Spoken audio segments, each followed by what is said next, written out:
آپ کے اس تقوی یہ پہ ہماری جان قربان، اس انداز پر ہماری جان قربان۔ لوگ حیران ہوتے ہیں، کہتے ہیں مولا آپ نے خیبر کا دروازہ اکھاڑ لیا، یہاں ایک روٹی نہیں توڑ سکتے۔ تو آپ نے فرمایا وہ طاقت ملک ہوتی ہے، وہ روحانی طاقت ہے۔ یہ طاقت جسمانی ہے۔ ہمیں پروردگار عالم دو طاقتیں قوت عنایت کرے۔ دوسری چیز جو ہے حلاوت ہے، جو ہم پروردگار عالم سے نعمت کی صورت میں مانگ رہے ہیں، کہ مٹھاس ہے۔ کہتے ہیں جب کوئی عالم سے مراد یہ نہیں کہ علماء ہی ہوں، جیسے مجھے پتا ہے کہ غیبت نہیں کرنا یہ بھی ایک علم ہے، میں اس علم پر اگر عمل نہ کروں تو پروردگار عالم جو ریئیکشن لیتا ہے اور جو عذاب نازل کرتا ہے وہ یہ ہے کہ مجھ سے عبادت کی حلاوت کو چھین لیتا ہے۔ خاص طور پر اگر وہ علماء ہو، عالم ہو، وہ گناہ کرے تو یقیناً ان کی سزا دنیا اور آخرت میں بہت زیادہ ہے۔ تو عبادت میں حلاوت کو حاصل کرنا یہ پریکٹس سے حاصل ہو سکتی ہے۔ پہلے زبان ذکر کہے گی، پھر دل کہے گا، پھر ہم کام کریں گے، پھر مسلسل ریاضت کرے تو یقیناً اس حلاوت کو حاصل ہم کر سکتے ہیں۔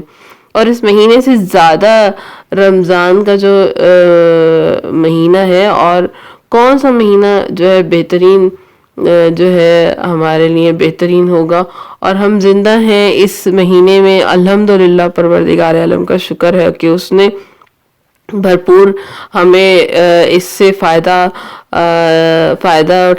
ہم جو ہے اس سے بھرپور فائدہ اٹھائیں اور اتنے زور قلب کے ساتھ عبادت کریں کہ اس کی حلاوت کو ہم جو ہے بآسانی جو ہے حاصل کر سکیں۔ تیسری نعمت جو آج رب ذوالجلال سے مانگ رہے ہیں وہ ہے شکر کی نعمت۔ شکر ہمیں پتہ ہے کہ ایک امیر کہتا ہے پروردگار تیرا شکر ہے، شکر للہ، لیکن اس کے ہاتھ سے کبھی کار خیر مالی نہیں ہوا، کوئی مالی کار خیر نہیں ہوا، کبھی اس نے دل و جان کے ساتھ، سخاوت کے ساتھ کسی کی مدد نہیں کی، تو خدا کہے گا وائے تیرے شکر پر کیسا شکر ہے۔ شکر کر رہے ہو کہ میں نے امیر بنایا، یہ مال تیرے پاس ہے، تیرے حصے میں آ گئی ہے، تاکہ تو تقسیم کرے، یہ میرے حصے میں ہے تاکہ میں تقسیم کروں۔ پروردگار عالم ہمیں اپنے زمانے کے سب سے سخی انسانوں میں سے بنائے۔ ایسی دعائیں ہونی چاہیے، ہمارے دعاؤں میں ایسے الفاظ کا ذکر ہونا چاہیے۔ اور اگر میں آنکھ سے گناہ نہ کروں تو وہ آنکھ کا شکر ہے کہ پروردگار عالم نے یہ نعمت دی ہے۔ اگر میں اپنی جوانی میں جو مجھے فرصت، ٹائم، فراغت طالب علم کے لیے حاصل کروں تو پھر وہ جوانی کا شکر ادا کرنا۔ اگر کان سے بھی کوئی گناہ نہیں کرتی تو وہ کان کا شکرانہ ہے، لہذا ہر نعمت کو گناہ کے لیے استعمال نہ کرنا اس نعمت کا شکرانہ ہی ہے۔ اور آخری نعمت جو ہے وہ یہ ہے کہ پروردگار عالم سے جو ہم آخری نعمت مانگ رہے ہیں کہ وَاحْفَظْنِی فِیہِ بِحِفْظِکَ، کہ پروردگار عالم مجھے گناہوں سے محفوظ رکھ، تیرے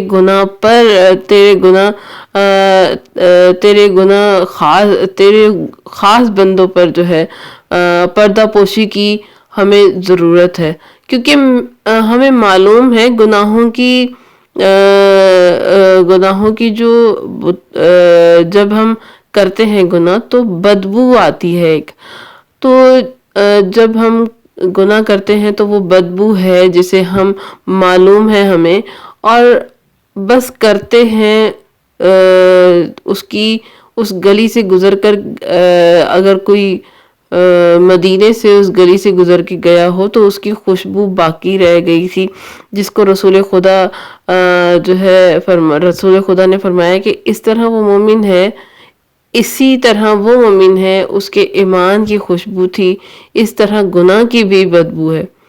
وہ پروردگار عالم وہ رب ہے جس نے پردہ پوشی کی ہے، پروردگار عالم نے جو ہماری برائیوں کو چھپایا ہے، ہماری توفیق، پروردگار عالم ہمیں توفیق دے کہ ہم برائیوں سے دور رہیں اور دوسروں کے برائیوں کو چھپائیں، اور یہ جو چوتھی نعمت ہے اس سے ہماری زندگی مالا مال ہو جائے۔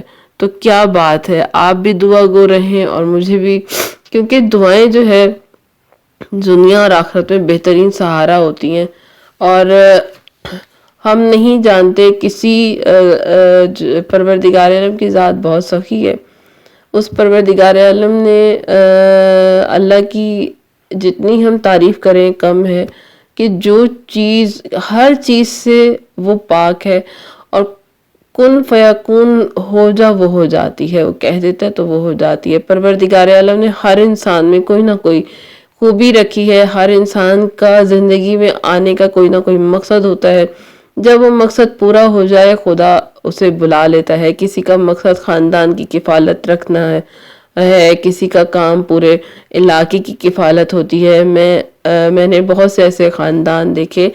بہرحال دعا جو ہے ہمارے معصومین فرماتے ہیں کہ پروردگار عالم جو عمل کرنے والوں کو جزا دیتا ہے، جب ہم کچھ عمل کرتے ہیں پروردگار عالم سے قناعت کرنے والوں کو پروردگار اصلاح کرتا ہے، اور اس کی بارگاہ میں تضرع اور گریہ کرنے والوں پر رحم کرتا ہے۔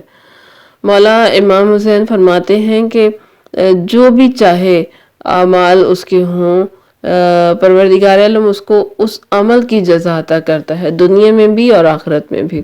تو دعا ہے کہ پروردگار عالم اس ماہ سیام میں ہمیں زیادہ سے زیادہ عبادتیں کرنے اور اس کی فضیلتیں حاصل کرنے کی توفیق عطا فرمائے، اور جو بھی ہم دعائیں مانگتے ہیں اس پر جو ہے عمل کرنے کی ہمیں ہمت اور طاقت عطا فرمائے۔ ہماری تمام جائز شرعی حاجات میں پروردگار عالم قبولیت کی مہر لگائے، اور ہمیں ان ماہ سیام میں زیادہ سے زیادہ معرفت کے ساتھ عبادتیں کرنے اور دعاؤں پر عمل کرنے کی توفیق عطا فرمائے۔ آمین یا رب العالمین۔